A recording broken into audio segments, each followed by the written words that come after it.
जो अपने 50 to 60 days की होंगी आ। आप फुल करवाया करांगे reading writing listening and speaking अपनी 50 डेज़ के ऑल कंप्लीट सीरीज़ होनी है। आफ्टर दैट आप न्यू बैच स्टार्ट कर रहे हैं बेसिक स्पोकन का एंड फ्री ऑफ कॉस्ट आप यूट्यूब के उत्ते लाइव होया करांगे डेली वीडियोज़ पाया करांगे।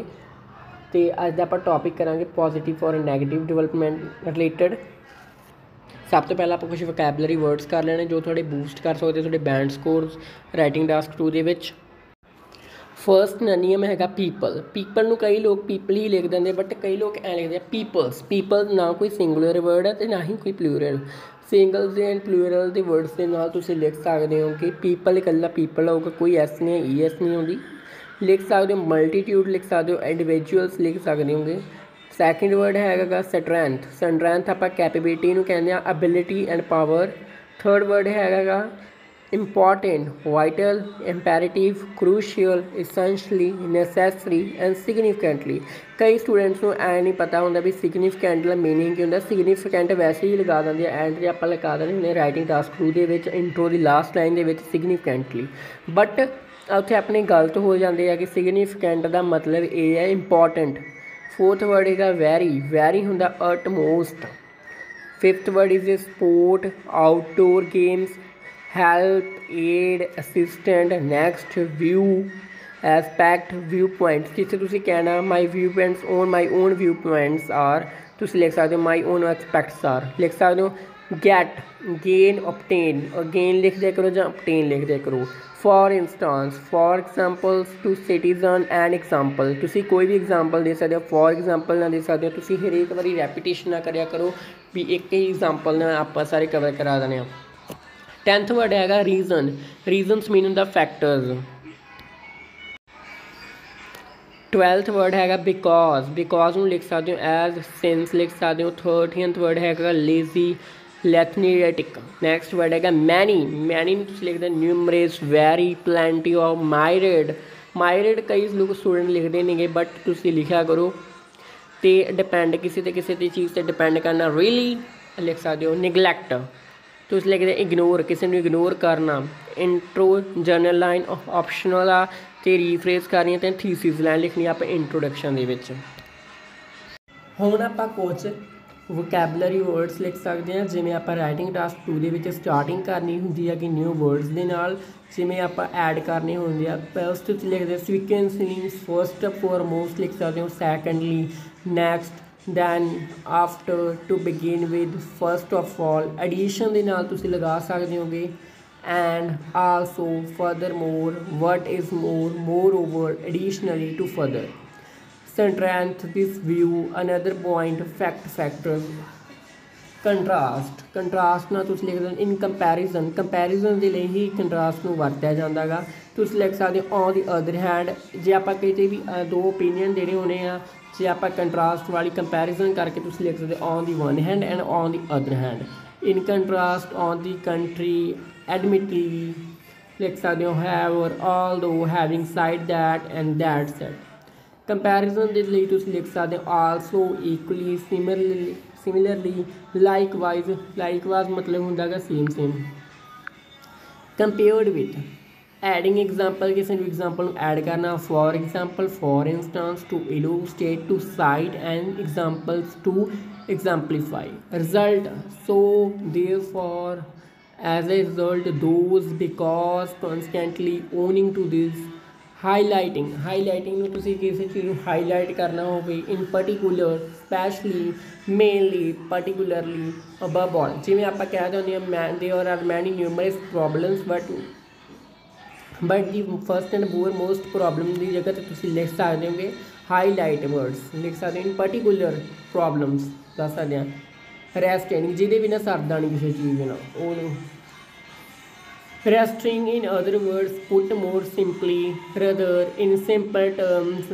कंक्लूजन की जगह तो तुम लिख सकते होगे कंक्लूजन की जगह तो आप लिखांगे to sum up to conclude to summarise in conclusion. कई स्टूडेंट्स ने कंक्लूजन नहीं लिखना होंगे आप कंक्लूजन भी दसांगे। यूजफुल फ्रेजिज जोड़े तुम कर सकते हो अज के टाइम के। फर्स्ट फ्रेज हैगी not only but also meaning हैगा ना ही आह बल्कि आह। सैकेंड हैगा The couple with two state an additional related point undoubtedly, without a doubt, inevitably to state a fact, to state further points supporting the same viewpoint.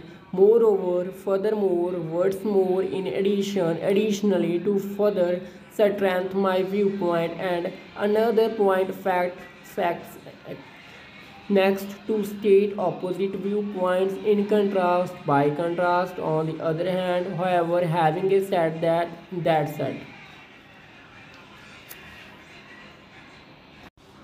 ਅੱਜ ਦਾ ਆਪਣਾ topic ਹੈਗਾ today many people use the internet and smartphones to transfer money to friends family and business. ਕਹਿੰਦੇ ਵੀ ਅੱਜ ਦੇ ਸਮੇਂ ਦੇ ਵਿੱਚ ਇੰਟਰਨੈਟ ਬਹੁਤ ਹੀ ਜ਼ਿਆਦਾ ਇੰਪੋਰਟੈਂਟ ਬਣ ਚੁੱਕਾ ਹੈਗਾ ਅਤੇ ਜਿਹੜੀ ਆਪਣੀ ਮਨੀ ਆ ਉਹ ਈਜ਼ੀ ਟ੍ਰਾਂਸਫਰ ਕਰ ਸਕਦੇ ਆ ਫਰੈਂਡਸ ਨੂੰ ਐਂਡ ਔਨਲਾਈਨ ਘਰ ਬੈਠ ਕੇ। ਇਹ ਤੁਸੀਂ ਐਂ ਦੱਸਣਾ ਗਾ ਵੀ it is a positive development और ए नैगेटिव डिवेलपमेंट दोनों व्यू पॉइंट डिस्कस करांगे। एक एंड ओपीनियन देना होंगे तुसीं 3 to 4 पैसेज लिख सकते हो उस दी विच। सब तो पहला आपां इंट्रो लिखांगे। इंट्रो बहुत ही ज़्यादा सिंपल नहीं होनी चाहिए, ना ही कोई डिफिकल्ट वर्ड्स लिख सकते हो वोकैबलरी दे जो एग्जामिनर नूं समझ ही ना आउण। सब तो पहला मैं इंट्रो लिखी आ it is a consider that nowadays most people prefer using the internet and smartphones to send money to others. आप रीफ्रेज करती I believe this a positive trend and explain my view points in the upcoming paragraphs. मैं दसता positive development है तो मैं अपने आने वाले व्यू पॉइंट्स अपकमिंग पैराग्राफ के दूँगा। उदों बाद तुसीं किहड़ी लाइन स्टार्ट करनी होंदी है to begin with to commence with दे नाल तुसीं लिखना गा the view of constructive development firstly online payment gateway is time saving. Time save हो जाता फर्स्ट तुसीं लिख सकते हो। In other words transferring money online saves time as people do not needs to visit bank. People की जरूरत नहीं पैंदी बैंक दे विच जाण दे लई and wait for their turns to send money to someone। they can do it just by sitting at their homes। तुसी घर विच बैठ के ही ट्रांसफर कर सकते हो home through the internet and phone. For example first आप एग्जाम्पल दे चुके हैं। ये सर्वे conducted by the reserve bank. Reserve bank ने कंडक्ट की सी जो रिजर्व बैंक तो बाद आप लिख सकते हैं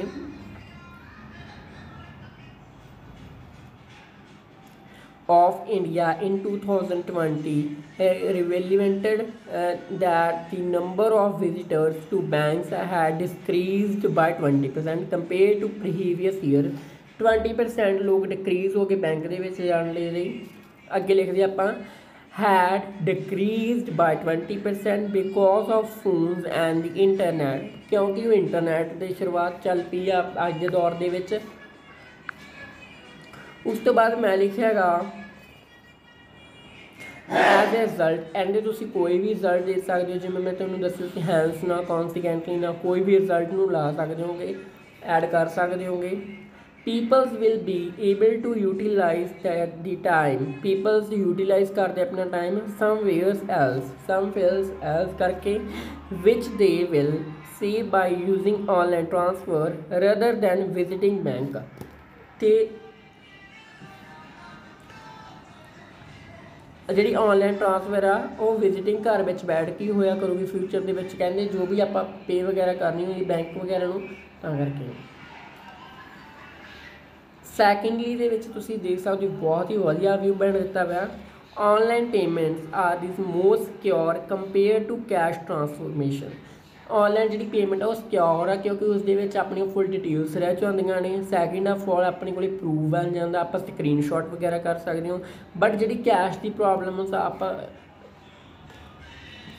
कैश नाल बहुत सारिया प्रॉब्लम्स आउंदियां। कैश कई बार लॉस्ट भी हो सकता अपना या फिर कोई चोरी वगैरह भी हो सकती है। टू एलैबोरेट कर सकते हो टू एलैबोरेट दिस किमें elaborate to elaborate this the problem with walking around with the large amount of cash. जिमें आप जानते हैं कि अपने को बहुत सारी मनी होंगी आप बैंक के जा रहे हैं आपू खतरा गा चोरी वगैरह का।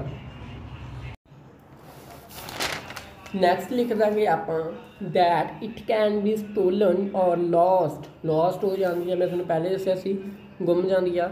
More over carrying cash makes a person a potential target for criminal, increase the risk of being harmed during a robbery, for instance robbery ਹੁੰਦਾ ਚੋਰੀ ਕਰਨਾ।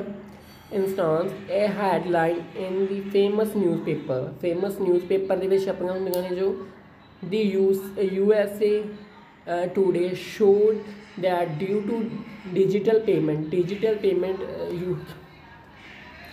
करनी शुरू कर दी है USA ने। उस तो बाद तुसीं लिखना गा payment is far safer than the cash transfer. Online payment बहुत ज़्यादा सेफ आ तो सिक्योर आ। अपने रीजनस में दसता, आप प्रॉब्लम भी दस के नैगेटिव इफैक्ट भी दसते, दोनों व्यू पॉइंट आप डिस्कस कर लिया। ਹੁਣ ਤੁਸੀਂ ਕੰਕਲੂਜਨ ਦੇ ਵਿੱਚ ਕਈ ਸਟੂਡੈਂਟਸ ਕਹਿੰਦੇ ਸਾਨੂੰ ਕੰਕਲੂਜਨ ਹੀ ਬਣਾਉਣਾ ਹੁੰਦਾ। ਕੰਕਲੂਜਨ ਸਿਰਫ ਆਪਾਂ ਇੰਟਰੋ ਨੂੰ ਦੇਖ ਕੇ ਹੀ ਬਣਾਉਣਾ ਹੁੰਦਾ, ਉਸ ਨੂੰ ਰੀਫਰੇਜ਼ ਕਰਕੇ ਵੋਕੈਬਲਰੀ ਦੇ ਵਰਡਸ ਚੇਂਜ ਕਰ ਸਕਦੇ ਹਾਂਗੇ। ਜਿਵੇਂ ਆਪਾਂ ਕੰਕਲੂਜਨ ਲਿਖਿਆ, in conclusion transforming money through online payment and gather way a smartphone not only saves time but also secure